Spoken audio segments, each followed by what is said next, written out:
నిన్ను పరిచయం చేసిన అమ్మాయే నిన్ను లవ్ చేస్తుంది. నీతో నేను లవ్ చేస్తున్నానని నాతో చెప్పింది. ఎలా అయినా ఒప్పించు. తనకి నీకు క్లోజ్‌గా ఉంటున్నారు కదా ఇద్దరు. కొంచెం నా సైడ్ నుంచి వాడికి చెప్పి చూడు. ఒప్పుకుంటాడేమో అని నాతో చెప్తే నువ్వు నాకు పెద్ద ట్విస్ట్ ఇచ్చావిప్పుడు. ఏదో క్లోజ్‌గా ఉన్నంత మాత్రాన నేను నిన్ను లవ్ చేస్తున్నట్టు కాదు కదా! అన్నా సరే బ్లాక్‌మెయిల్ స్టార్ట్ చేయడం చేశాడు. అండ్ ఆ టైంలో నైట్ టైం కరెక్ట్ కాదని మార్నింగే వాళ్ళ ఇంటికి వెళ్ళి తనకి నచ్చచెప్పి మళ్ళీ తిరిగి వచ్చేసరికి వాళ్ళ పేరెంట్స్‌కి కాలేజ్‌కి అని చెప్పి ఇంటికి వెళ్ళింది.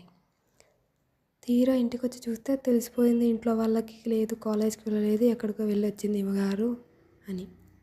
పెద్ద గొడవ, తిట్లు, ఆఖరికి కొట్టడం కూడా కొట్టారు. తీరా తనకు ఫోన్ చేసి ఇలా ఇలా చేసావు కదా అంటే నాకేం సంబంధం లేదండి. ఎవరో కూడా నాకు తెలియదు అన్నట్టు మాట్లాడి ఫోన్ కట్ చేశాడు. ఇప్పుడు ఏం చేస్తుంది ఆ అమ్మాయి?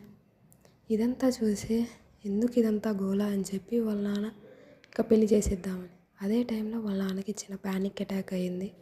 సో ఇంకా డిసిషన్ తీసేసుకున్నారు మ్యారేజ్ అనేది ఫిక్స్ చేసి పెళ్లి చేసేయాలి అని. లేదంటే ఏదో ఒకటి అవుతుంది అని.